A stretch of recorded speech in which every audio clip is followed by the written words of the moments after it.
Being part of the component party, there's this question from Saha Sivat. They say that being a part of the component party, then we must always toe the line. So we are not to be relied on to express or say something that is different. That's not very true. That's not very true. I'm sure you know there are times when MCA say the different thing compared to UMNO or other Barisan Nasional. A very good example is when the government was talking about shifting parliament. MCA was the first to come out and say, no, we don't agree that the parliament should be shifted. It has historical value. It's still a landmark. When I was a medical student, we always say one of the places that we want to bring our parents to see is parliament. Not realizing later we enter into parliament, nothing so great also. But when you're younger, we think that's hell of a big thing, no? Going to parliament, such a tall building. So it has some historical value. So we feel that it should not be shifted, and we make it known. The same way we have been talking about minimum wage for quite some time. It does not follow the government line. Until lately, when the Prime Minister came in, Najib, then only he started listening and he feel that we should implement the minimum wage next year. And I think it's good. In the same way, on foreign workers, we feel strongly, and we have been saying different things about foreign workers. We feel that the foreign worker policy with the government flip-flop. Every time a new minister comes in, they change the policy, until I'm also not very sure. So we have all the time been saying that the government should allow foreign workers to work in this country. If their skill is required, they should be 5 plus 3 or 5 plus 5.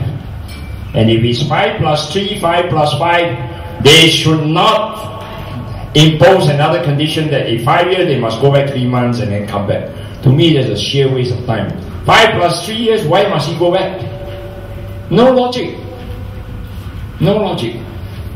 So these are things that we say differently. Of course, on major issues, we have to agree.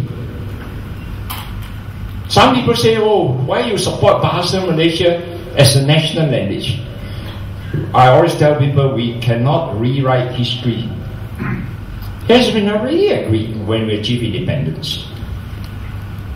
In 1957, before we achieved independence, one of the things that was agreed was Bahasa Melayu to become Bahasa Kebangsaan. And nobody can rewrite that. Not even Anwar. If you read Anwar's speech and Wan Aziza, he again reaffirmed that Bahasa Melayu is Bahasa Kebangsaan. You cannot rewrite the constitution unless everybody agrees. And right now, I don't think everybody will agree. No way. No way.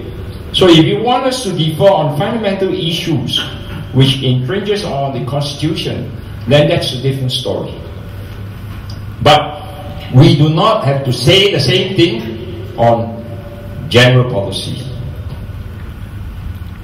If you think that MCA should talk about Malay rights should be removed, I can assure you, I've already said if Pakatan Rakyat can announce that they are removing Malay special right, first vote they get is from Chua. They also kept quiet. When I challenge them, they kept quiet, never respond, pretend not to hear. Because in politics, sometimes they say, not to say is better than to say. Or to say nothing is better than to say something. And this is a case where they choose not to say anything. So please do not go with the idea that we all chicken out when it comes to fundamental issues. No. It's the same. We say that if you remove your Malay right, we will vote for you. But none of them dare to respond. But it boils down to the same thing. When it comes to the fundamental things in the Constitution, we should not be too liberal in talking. It will bring no good to anybody.